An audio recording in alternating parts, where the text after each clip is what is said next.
Alcántara, investigador honorario del Instituto de Investigaciones Jurídicas de esta universidad.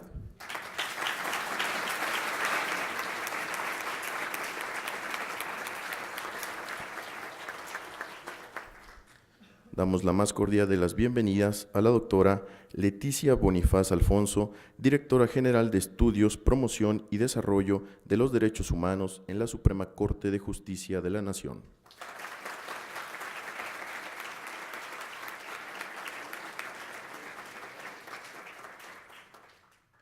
De igual manera, saludamos la presencia del doctor Eduardo López Betancourt, distinguido catedrático de la Facultad de Derecho.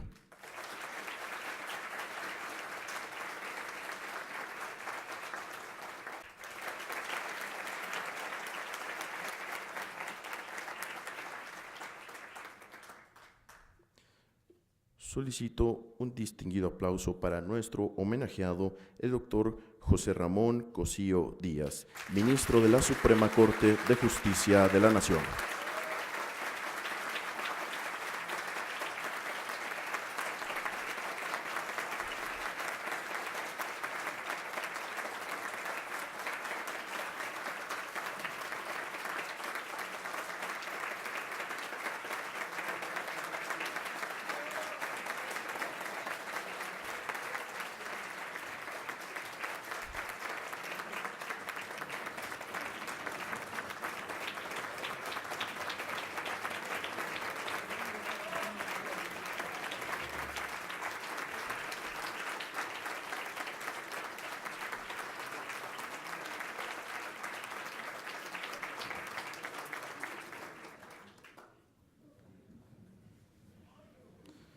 Presidiendo el presente acto, nos acompaña la presencia del doctor.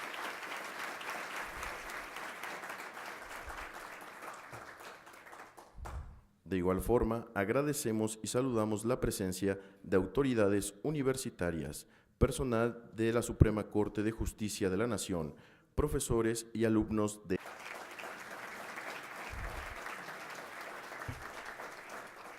Para dar inicio al presente acto, nos permitiremos dar lectura a una semblanza curricular de nuestro homenajeado. José Ramón Cosío Díaz nació en la Ciudad de México en 1960. Estudió la carrera de Derecho en la Universidad de Colima.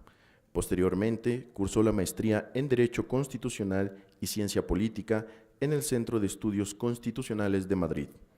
Asimismo, se graduó como maestro en Derecho por la Universidad Nacional Autónoma de México. Finalmente, obtuvo el doctorado en la Facultad de Derecho de la Universidad Complutense de Madrid. Su formación profesional se ha dividido entre la docencia, la investigación y el servicio público. Su principal vertiente de investigación es el derecho constitucional, aunque también ha realizado investigaciones en otras ramas del derecho. Ha dirigido seminarios, ponencias y discursos en diversas universidades de México y del extranjero. Ha escrito 27 libros, el más reciente lleva por título Reparar una ausencia, biografía de Antonio Carrillo Flores. Asimismo, ha coordinado otros 10 libros, compilado 7 y dirigido 1. Tiene diversos artículos publicados en diversos libros colectivos, cuadernos académicos, revistas especializadas y de divulgación y circulación nacional. Le han otorgado importantes premios y reconocimientos, entre los que destacan el Premio Nacional de Investigación del año 1990 profesionales, entre las que destacan el Sistema Nacional de Investigadores como Investigador Nacional Nivel 3, la Academia Mexicana de Ciencias, así como la Barra Mexicana del Colegio de Abogados, el Consejo Consultivo de Ciencias y el Patronato del Instituto Nacional de Medicina Genómica. Actualmente se desempeña como ministro de la Suprema Corte de Justicia de la Legalidad en esta Facultad de Derecho. Demos nuevamente un aplauso a nuestro homenajeado.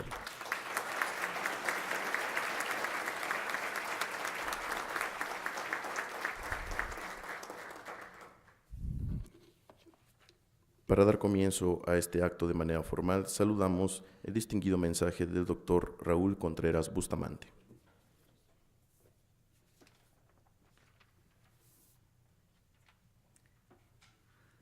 Muy buenos días tengan todas, señora López Betancourt. Para la Facultad de Derecho este evento tiene una especial trascendencia y significado. Tiene dos objetivos sencillos que voy a resumir de manera muy breve. El primero es rendirle un homenaje a un jurista mexicano, egresado de esta facultad, profesor de ella, tutor de tesis, de doctorado, de maestría, académico inquieto. En el libro de Jorge Volpi, después de que lo llevan y lo traen, reconocen que es una de las mentes más inteligentes de este país,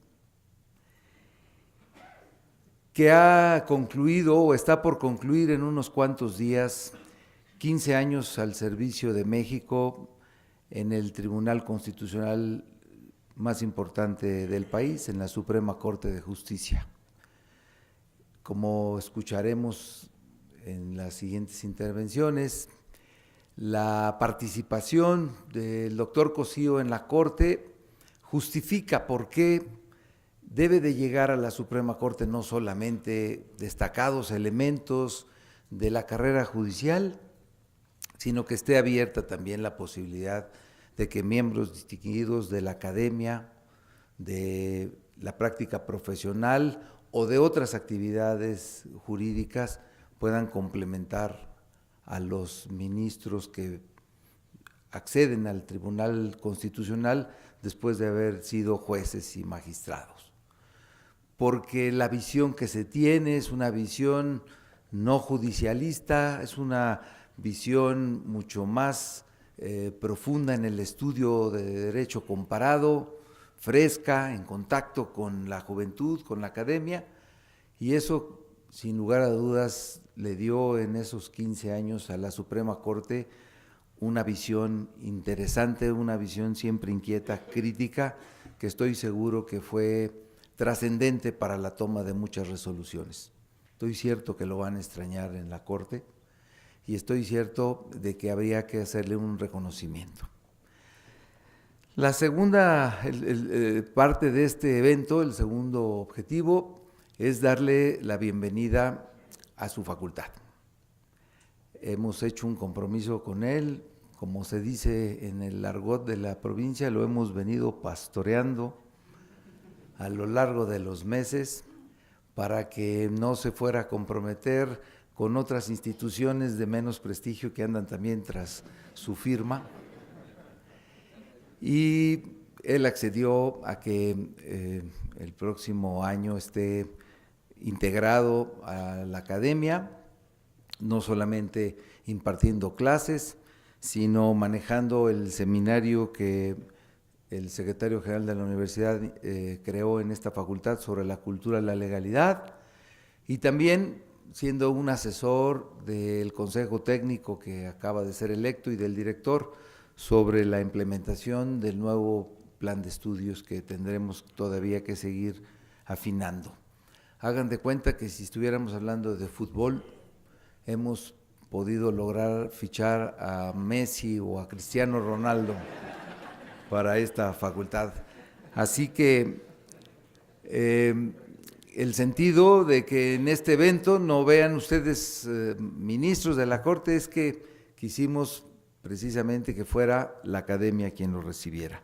Aquí tienes, José Ramón, a profesores muy distinguidos, a Jorge Moreno Collado, Enrique Loaesa, a Everardo Moreno, al doctor Manuel Granados, Arturo Cosío, Homero Garibay, a muy distinguidos funcionarios de esta facultad, consejeros técnicos que están concluyendo su gestión y otros que habrán de tomar la estafeta y que habrán de continuar y que te dan la bienvenida a tu casa, muy contentos de que hayas accedido. Pocas facultades, es más, ninguna otra facultad puede decir que tenga entre sus académicos a exministros de la Suprema Corte. También les adelanto que ya tenemos el contrato firmado con Margarita Luna Ramos. Estuvimos moviéndonos en estos días para que no nos fueran a volar la mercancía.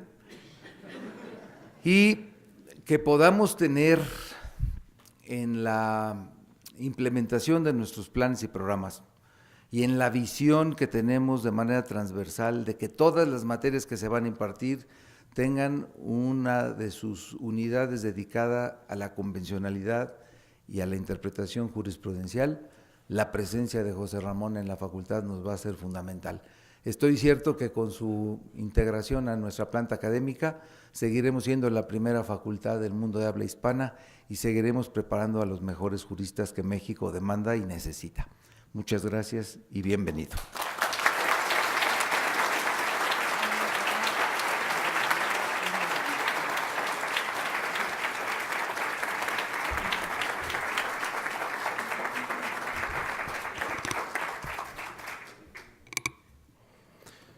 A continuación, recibimos con agrado el mensaje del doctor Juan Luis González Alcántara.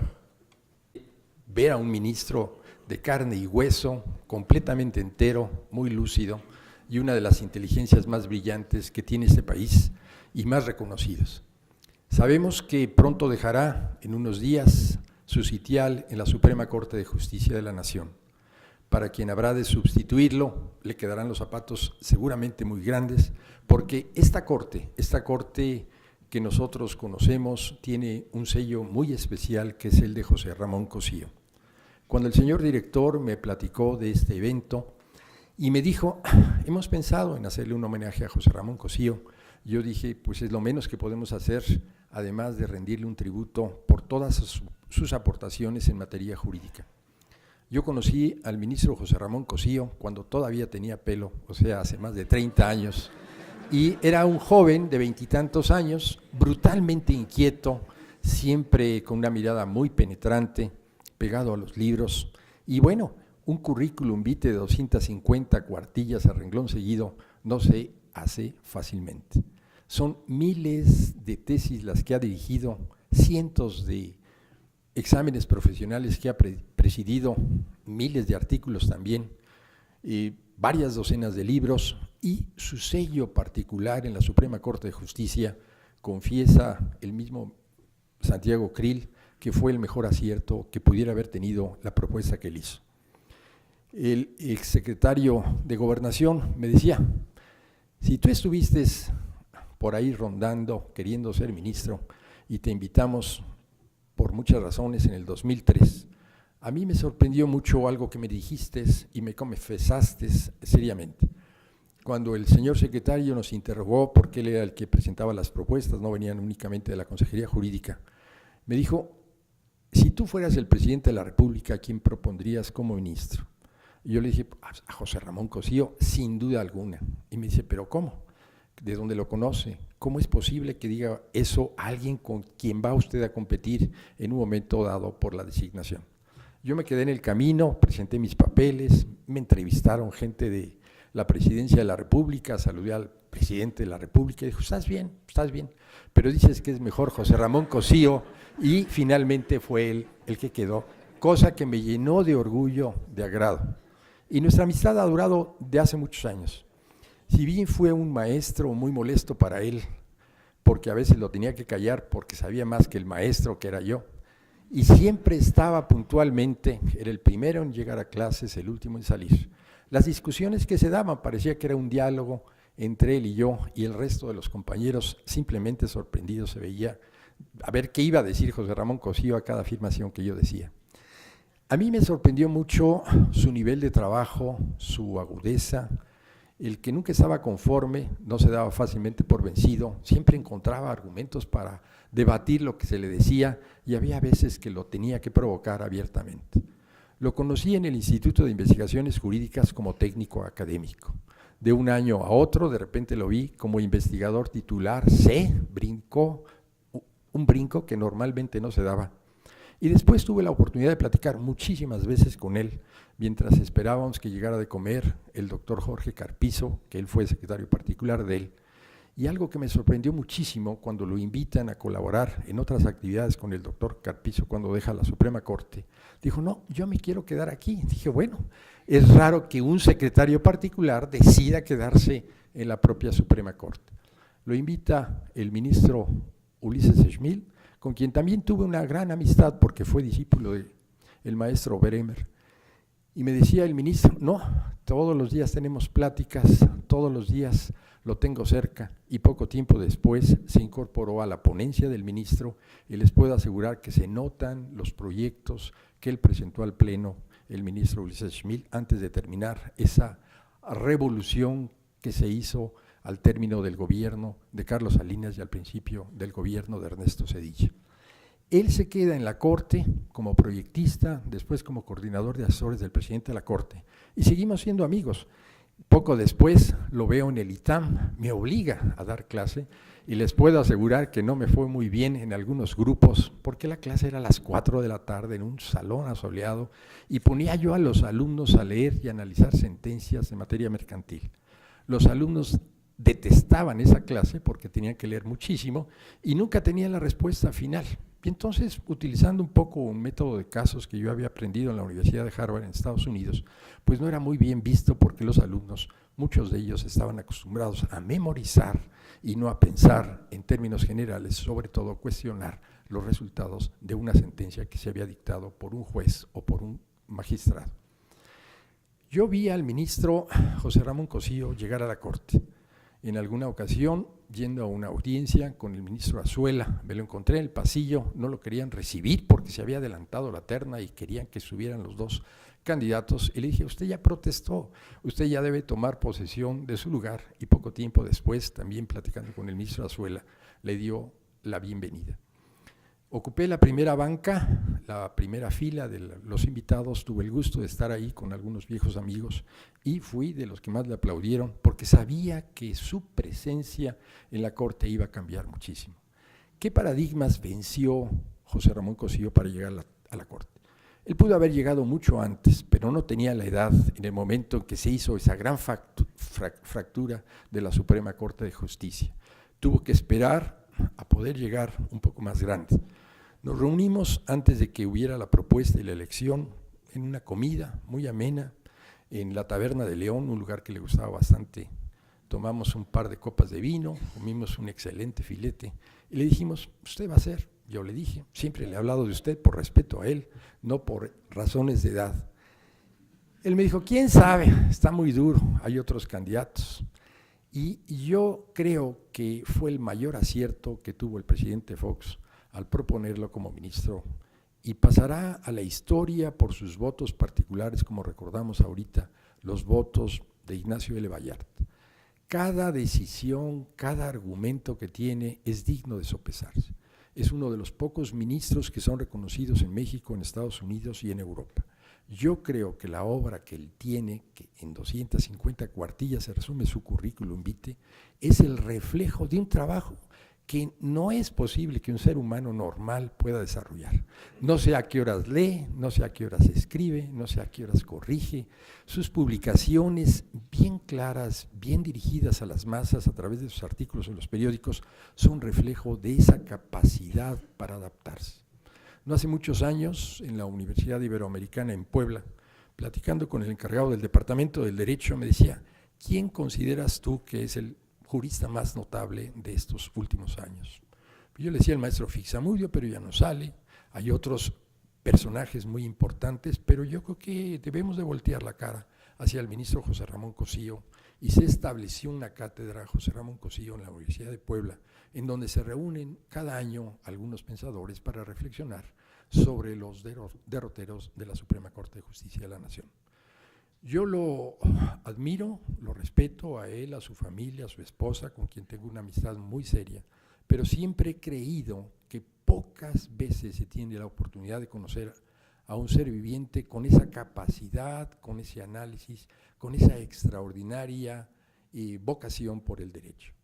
La doctora Leticia Bonifaz, una de las personas que han mencionado como posible ministra de la Corte, que le deseo realmente que pueda llegar, también está aquí con nosotros, pero sobre todo creo yo que quien siga en la Suprema Corte, que esa Suprema Corte que se había cerrado, que no dejaba entrar a los académicos, que veían con desprecio a los académicos, el maestro José Ramón Cosío les ha dado una extraordinaria lección. Yo le agradezco al señor director la oportunidad de decir estas pocas palabras, porque sabemos que tiene que ir a señalar el rumbo de algunos asuntos de trascendencia nacional. el ministro José Ramón Cosío nos ha impactado en la vida cotidiana, en la vida diaria. Simplemente pienso en resoluciones como aquella de la sentencia del día siguiente, en donde analiza cuestiones tan importantes que tienen que ver con la vida de las personas cuando se inician en su vida sexual. Hasta dónde tienen derecho los ciudadanos a obtener la asesoría y la protección del gobierno. ¿Hasta qué punto podemos ver sus resoluciones sobre los militares desplazados, marginados? Es impresionante la obra de él. Yo realmente deseo que se recopile y que todos podamos algún día disfrutar de sus enseñanzas. Sé que el éxito que tendrá el señor director va a ser muy grande al tenerlo entre las aulas y entre su planta docente muy distinguida que aquí tenemos, pero sobre todo porque nos va a ver y nos va a decir hasta dónde esos votos particulares sirvieron para marcar el derrotero del derecho en México durante los últimos años. Muchas gracias, señor director, y felicidades.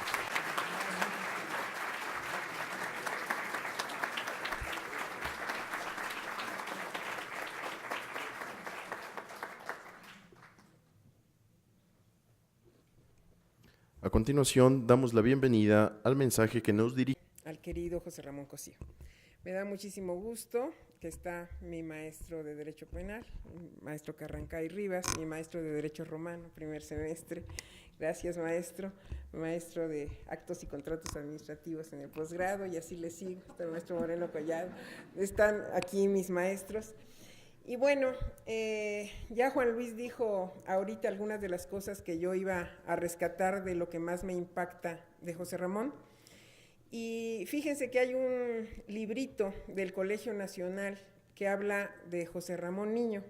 Pocos lo conocen, pero vale la pena verlo, porque curiosamente conozco a José Ramón ya más grandecito, no de cuando era niño, pero me imagino que debe haber sido un niño muy inquieto, muy latoso, muy preguntón en la escuela, y seguramente sus maestras sí la sufrieron con él, pero gracias a eso es quien es ahora. Creo que resumir lo que hizo José Ramón en la Corte estos 15 años es muy difícil, son muchísimas las herencias que deja, y quisiera yo comenzar pensando en esto que decía Juan Luis, ¿a qué hora tiene tiempo? Entonces, para mí que el filósofo consentido José Ramón es Manzanero, la semana tiene más de 7 días. Yo creo que le pone más días a la semana, no hay manera, y más horas al día, no entiendo, ya Mariana nos contará el secreto. Pero sí, efectivamente, no solo está al día de los temas jurídicos, sino que está al día de las novedades de la literatura, y lo encontramos en los conciertos, y está en la FUNAM, y está en todas partes. Entonces sí hay una habilidad que desarrolló muy importante. Efectivamente, José Ramón llegó muy joven, a los 43 años, a la Suprema Corte de Justicia de la Nación, un mérito que no pocos han tenido, y pues sí, sus compañeros le decían el joven, pero la juventud se quita con los años, afortunadamente, pero ahorita hace que va a terminar este cargo en plenitud, dadas las expectativas de vida que hoy tenemos. Yo creo que está a la mitad de su vida, así que las hojas de currículum se volverán 500 o más, y seguirá haciendo las travesuras de las que me ha hecho cómplice muchas veces, porque por fortuna, como la cabeza de José Ramón no deja nunca de trabajar, siempre está diciendo, hagamos esto, hagamos aquello, y qué tal sí, y ya se me ocurrió qué, y entonces va encontrando cómplices. Eso es lo que hace, y le consta a Chucho que la complicidad es una de las cosas que nos benefician de José Ramón. Y efectivamente, aunque se ha dedicado más al derecho constitucional, con Pepe Roldán, y el derecho administrativo también es otro factor, y sí creo que hay una Suprema Corte de Justicia de la Nación antes y después de José Ramón. Se marca el cambio de época en la Corte por el cambio de reformas constitucionales, y a él le tocó, ya lo decía Juan Luis, la época de Ulises Schmil, y rehacer y pensar la Corte que venía. Cuando se hace esta primera sustitución de ministros y llega José Ramón, yo creo que nadie imaginó el motor nuevo que iba a tener, la nueva turbina, motor es muy poquito, la nueva turbina que se le puso a la Suprema Corte y en particular a la primera sala, que empezó a no solo de veras a mover a otra velocidad y con otro ritmo las resoluciones de la Corte, sino que además empezó con un proceso contagioso a sus compañeros. José Ramón llegó convencido de que la Corte es un lugar de plena transformación y que no es una Suprema Corte de legalidad, sino una Suprema Corte de justicia. Y yo quiero hoy agradecer a José Ramón particularmente lo que ha hecho por los derechos de las mujeres en estos 15 años. José Ramón es un feminista, orgulloso de ser feminista, convencido de que hay condiciones estructurales que han mantenido a las mujeres sin el acceso a muchos de los derechos, y creo que si una cuestión, son muchas, pero si una cuestión tenemos que estar agradecidas de José Ramón, las mujeres, es esta perspectiva de género que empezó a emplearla antes incluso de Campo Algodonero y antes de que dijeran que eso era obligatorio. Porque la perspectiva que tiene José Ramón, no solo de género, sino de derechos humanos, es lo que hace que haya proyectado sentencias que parecía que no eran posibles en el otro esquema formalista de legalidad de otra Suprema Corte que por fortuna ya no existe. Dicen que está difícil llenar los zapatos de José Ramón, creo que no hay perspectiva de género en esa opinión, porque son de otra talla, pero la verdad yo siento que quien venga necesariamente primero va a heredar pues una gran ponencia. La verdad es otra cuestión que hay que reconocerle a José Ramón, que sabe hacer equipo. No todas las personas en el mundo saben hacer equipo, saben continuar no solo formando gente, aquí están varios de los que están en su ponencia, y creo que este trabajo y saber escuchar, me consta, en el trabajo de todos los días, en las reuniones con la ponencia, José Ramón es alguien que escucha, no es alguien de ideas preconcebidas que dice ya tengo la solución y ustedes a ver, sastrecillos jurídicos, háganme la resolución como yo la estoy diseñando. No, José Ramón escucha y se prepara y se dice lo que al final necesita con una perspectiva más amplia. Se ha criticado mucho por algunos conservadores el activismo judicial que le llaman. Yo creo que José Ramón es, sin duda, el que puso otra forma de ser ministro, cambió el prototipo de ser ministro. Si quisiéramos pensar en cómo era, repito, la Corte de antes, nada tiene que ver, y particularmente la primera sala, con la herencia que José Ramón nos dejó. En lo personal te agradezco mucho, en lo personal te digo que tu trabajo ya es algo por lo que debes sentirte enormemente satisfecho. Lo hiciste muy bien, no vienes aquí a la facultad a que te califiquemos, pero sí te ponemos un 10, por supuesto. Muy buen trabajo y creo que para lo que viene te deseamos lo mejor de lo mejor y seguiremos siendo tus cómplices. Gracias. Por conducto de Juanito, de Leticia, me siento mal porque lo que yo voy a hacer va a ser incorrecto. Pero no voy a cambiar mi estilo,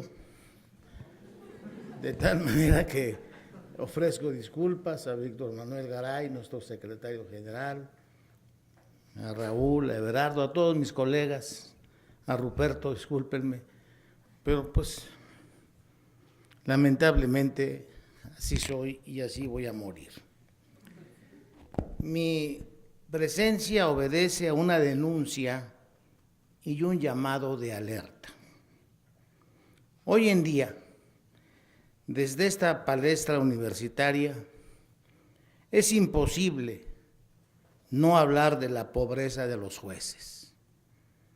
Llegan a la judicatura mediante una mediocre y vergonzante carrera burocrática, en la cual auténticamente se pasan la vida pasivos, y gracias al sistema de ascensos van escalando posiciones que les permiten ir sentándose en sillas cada vez más confortables. En este camino nuestros jueces se vuelven vanidosos, se alejan del gran drama que se padece en nuestra sociedad y que ellos deberían contribuir a menguar. Se olvidan de la realidad. Piensan que viven en un mundo lleno de favores para ellos, en el cual todo empieza por los sueldos insultantes que reciben, particularmente en el ámbito federal. Son ingresos ofensivos para el pueblo, que los juzgadores llenos de presunción creen merecer. Ahora, para protestar contra una decisión que todos conocemos, se van a ir al amparo los jueces. ¿Y sabes quién va a concederles el amparo? Ellos mismos. Este es México. También hay otros que salvan el recorrido de esa carrera burocrática y llegan a los puestos de la magistratura gracias al tráfico de influencias, a sus contactos en ocasiones de políticos o familiares, siendo irrelevante si tienen o no la calidad requerida.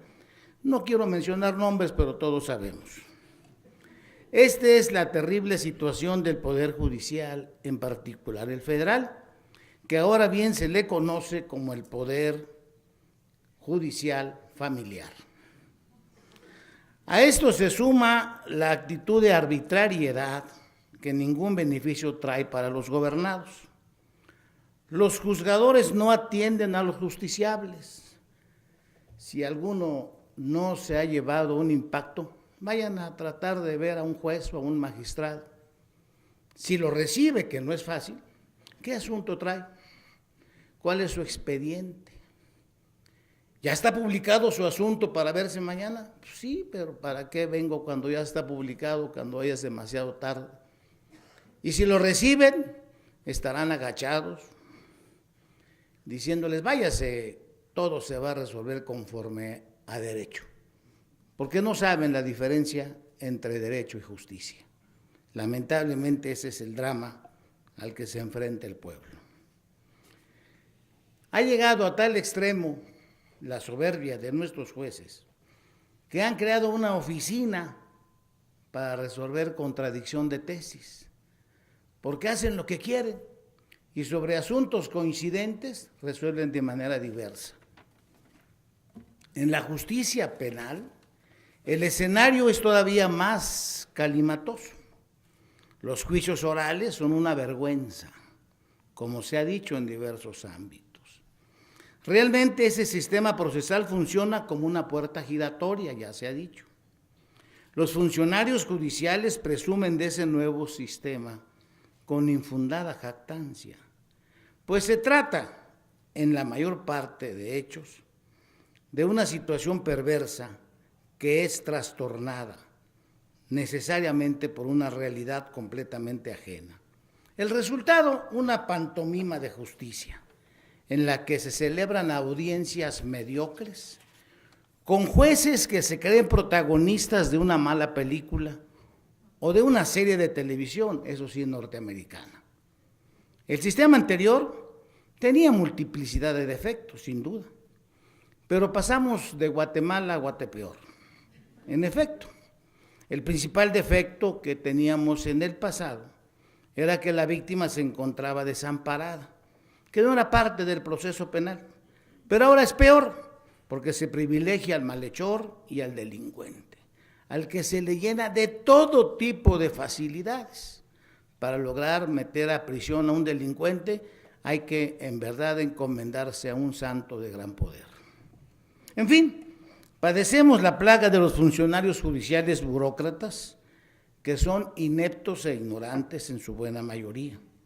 Son incapaces de ligar una oración. Tan es así que vean sus currícula. Se darán cuenta que muy pocos han escrito algo que valga la pena. Los demás ni su testamento han hecho. Recordemos en este drama, no lo dicho por mí, que soy un crítico patético, bien lo dice Manuel Granados, que no me invita a fiestas especiales porque hago lo que los chivos en cristalería. En este sentido, recordemos lo que pasó en diciembre, 31 de diciembre de 1994. Cesaron a los ministros de la Corte. Según resolución de la Comisión de Justicia del Senado por corruptos. Y aquí en esta facultad escuchamos a los senadores de aquel entonces decir exactamente que eran por corruptos. Fue un hecho inconstitucional, se atentó. Durante varios días no tuvimos Suprema Corte de Justicia de la Nación. Pero ¿qué importa? En México todo se puede, más aún si es la voluntad presidencial. En este renglón dejó algo bueno ese cese masivo, el de que se iba a barrer la casa de arriba hacia abajo, que iban a correr también a los magistrados y a los jueces corruptos. Por supuesto, se iban a quedar muy pocos, tal vez apenas los que tienen los dedos de una mano.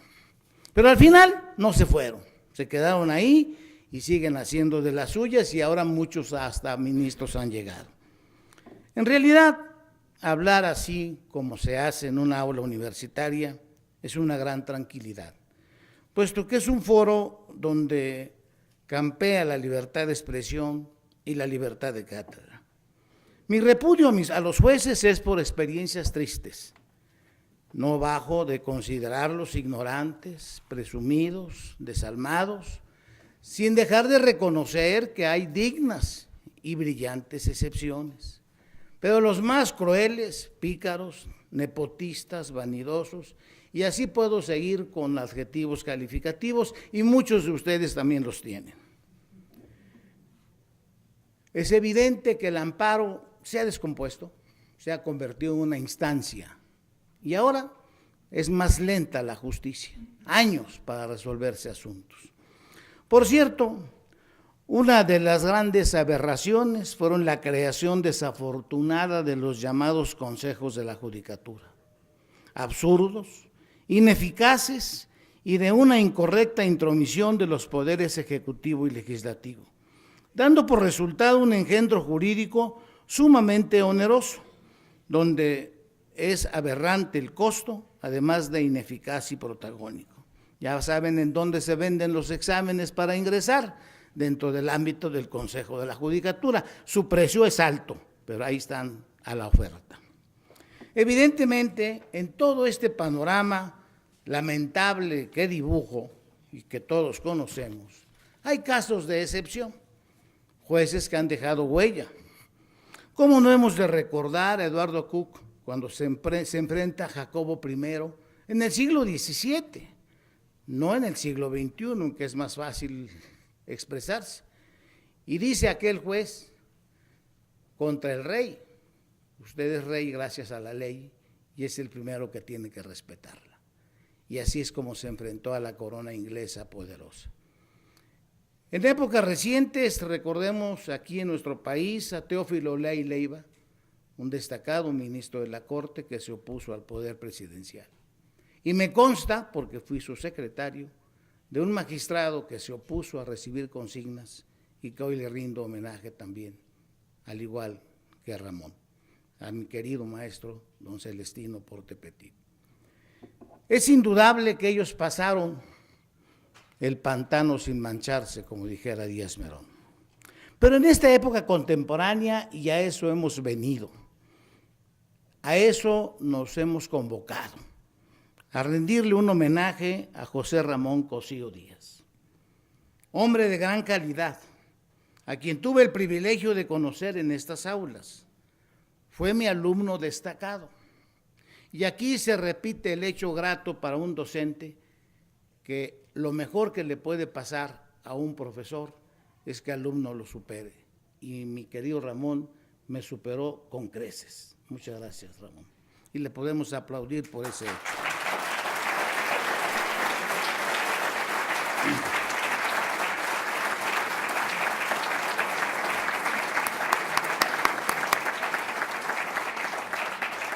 El haber sido tu profesor me permite hoy tener la satisfacción de decirte que eres un genio del derecho, un genio de la decencia y la justicia, un hombre brillante, quien durante tu paso por la judicatura supiste sobresalir digna y ejemplarmente. Te alejaste del conformismo terrible y morboso de la justicia burocrática como decía Calamandrei precisamente en su elogio a los jueces.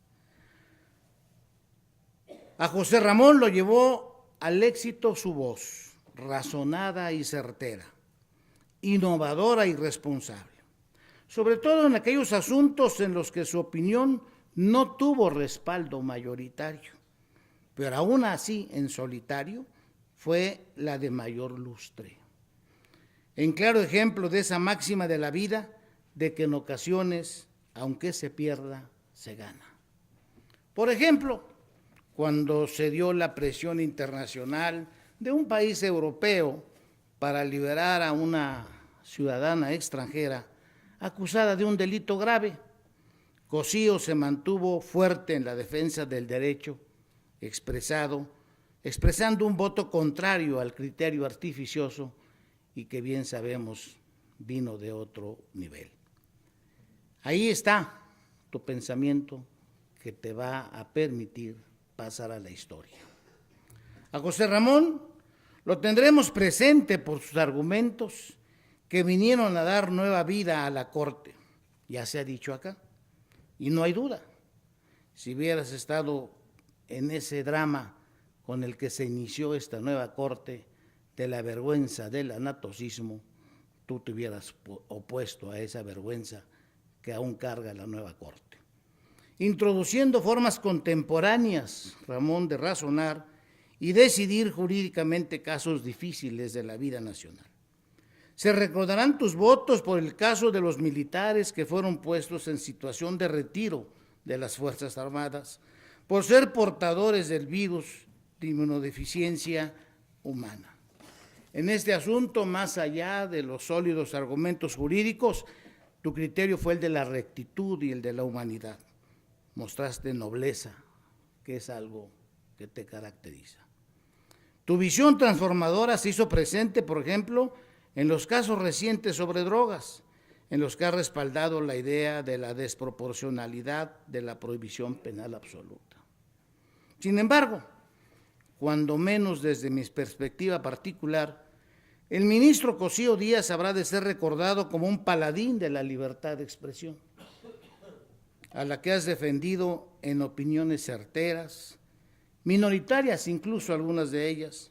Por eso te guardo especial admiración, por haber protegido el derecho de los ciudadanos en una sociedad democrática a alzar la voz y manifestar nuestro credo y pensamiento, que puede ser errado para otros, pero que es nuestra verdad. Los casos son diversos. Se puede mencionar un asunto de un poeta que fue condenado por la comisión de un delito contra los símbolos patrios. En este tema, el ministro Cosío afirmó de manera certera que la sociedad democrática actual resulta de mayor valía preservar la libertad de expresión frente al ordenamiento punitivo vetusto. Más aún, en lo personal, y tú bien lo sabes, hace 3 lustros fui perseguido por un funcionario público que, por cierto, amenaza con regresar y que ya estoy pensando en tomar las maletas para despedirme. Ese sujeto persiguió no solo a mí, cobardemente, a toda mi familia. Me golpeó 2 años en silla de ruedas. Fui a la corte. Decidieron que no tenía la razón, excepto Ramón. Diste un voto particular a mi favor, defendiendo mi libertad de expresión. ¿Cómo entonces voy a poderte olvidar? Y si vamos a mencionar canciones, ahí está, ¿cómo te puedo olvidar? ¿Cómo te puedo olvidar? Ahí estuviste presente, y el único que estuvo presente. Otros alumnos, por cierto, ministros en ese momento, me dijeron que sí, pero no me dijeron cuándo. Y ese fue el drama para ellos, porque a ellos no les voy a rendir nunca un homenaje. Al contrario, merecen mi desprecio. Pero en ti, Ramón, aquí estoy, complacido, agradecido con mi director, precisamente con el doctor Raúl Contreras. ¿Y sabes por qué? Porque hoy, gracias a su dirección, hay nuevos aires, hay un nuevo ambiente al que tú llegas, de donde nunca te has ido, porque aquí has estado con tus tesis, tu valor civil y tu ejemplo, que desea pródigo. El director ha dicho, y con verdad, regresas a tu casa de la que nunca te fuiste.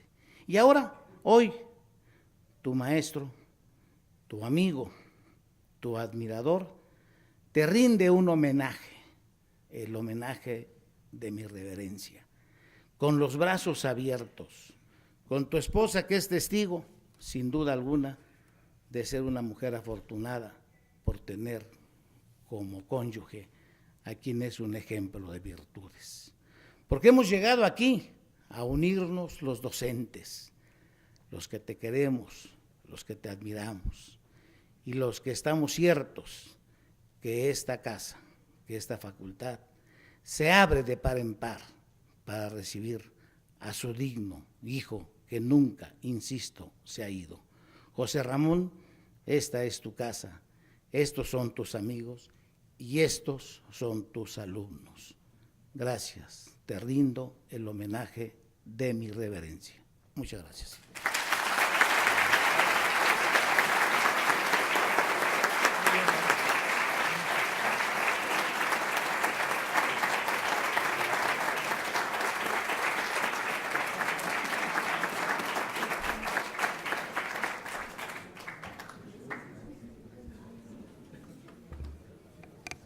Ha llegado el momento de dar el uso de la palabra a nuestro homenajeado, José Ramón Cosío Díaz. Muchas gracias, de verdad, señor director, por este. Cuando yo llegué en 1983, 84, octubre del 84, a hacer el posgrado, tuve la fortuna de tener a profesores muy distinguidos en la maestría aquí en la Universidad Nacional. En primer lugar estaba presidido el posgrado entonces por don Raúl Cervantes Ahumada, que fue mi profesor, gran profesor, un hombre muy sabio, muy alegre, muy divertido, que nos enseñó muchas cosas.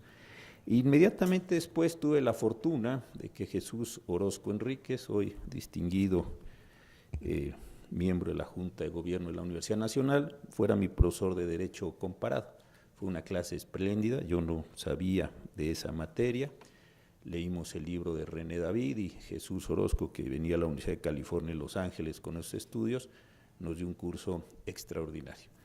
Con la buena suerte para mí que al terminar ese curso me invitó a colaborar con él. Tuve la fortuna de llegar al Instituto de Investigaciones Jurídicas como técnico académico ahí en la biblioteca, y también gracias al apoyo de Jesús, poco tiempo después pude ser asistente de investigación, a menos que el doctor Fixamudio. Entonces eso fue para mí un cambio de una importancia y una trascendencia en mi vida que Jesús lo sabe, siempre se lo reconozco y se lo agradezco.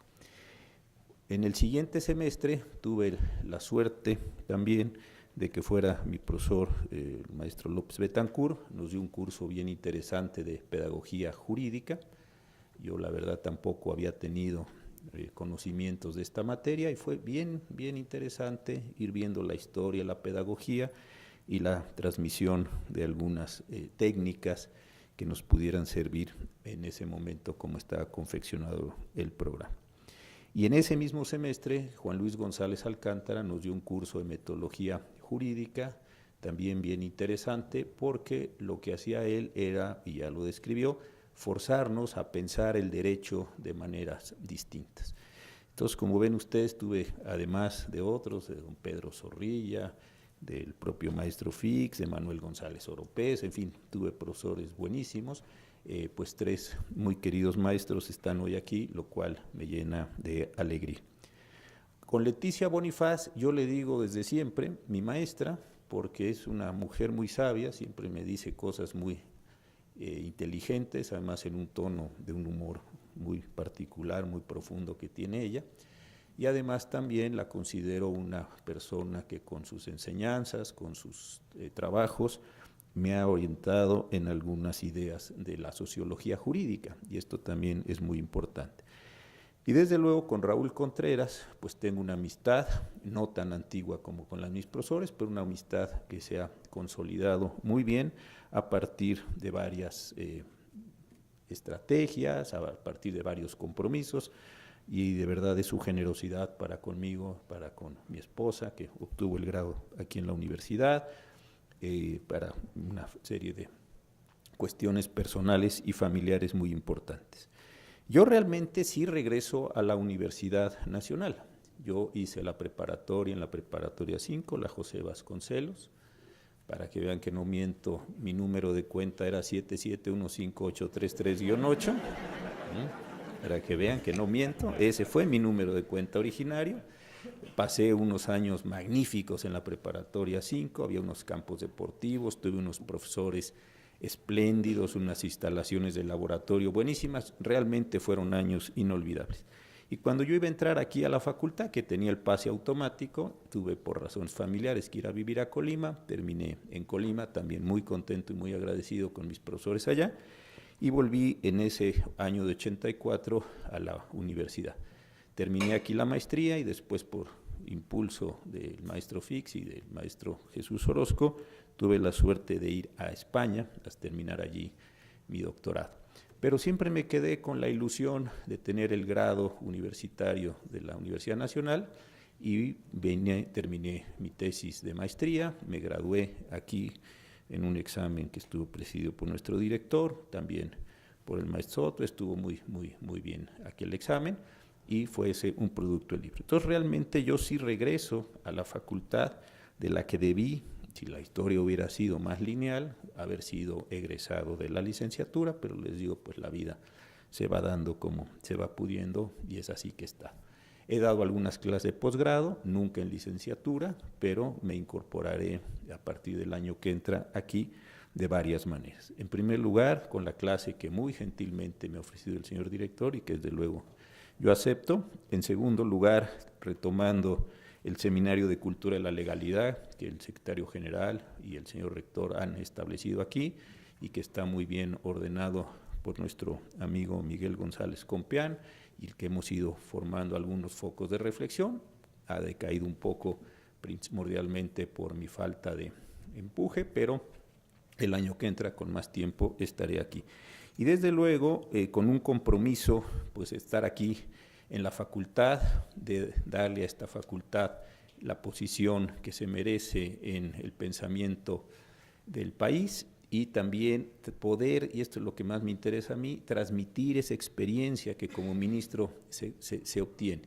Yo realmente, además de las muchas sentencias de las que hemos hablado aquí, que mucho les agradezco, de los votos particulares, etcétera, lo que me interesaría ahora es hacer de todo eso que he podido ver en 15 años en la Suprema Corte una experiencia, y esa experiencia poderla transmitir a los alumnos para la formulación de los planes de estudio, en fin, para lo que la facultad y el director vayan disponiendo. Así es que de verdad que les agradezco en primer lugar a todos ustedes que estén aquí, a los maestros, a mis maestros que están en la mesa, y decirles que pues sí, me comprometo con la universidad para estar aquí a partir del año entrante. Me tomaré nada más unos pocos días de vacaciones y sí tengo muchas ideas, mucho ánimo de presentarme aquí con ustedes y empezar a colaborar en los esfuerzos. De verdad, muchísimas gracias a cada uno de quienes han hablado, de las personas que están aquí sentadas, por las que guardo mucho respeto, como siempre digo, a la ponencia, porque sin ella,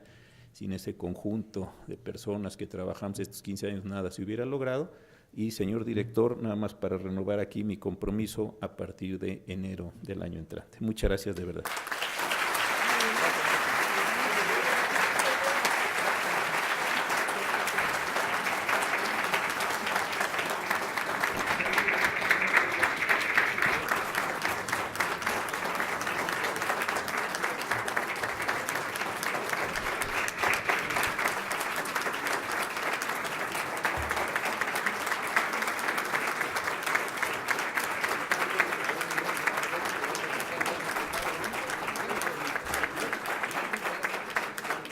A continuación, el doctor Raúl Contreras Bustamante hará entrega de una medalla a manera de distinción a nuestro homenajeado, el ministro José Ramón Cosío Díaz. Tributemos el más fuerte de nuestros aplausos y reconocimiento al ministro José Ramón Cosío.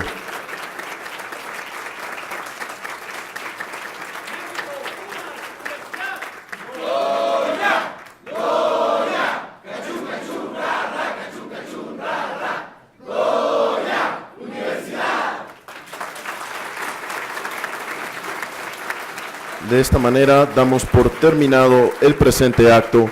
A todas y todos ustedes, la Facultad de Derecho les desea un excelente día.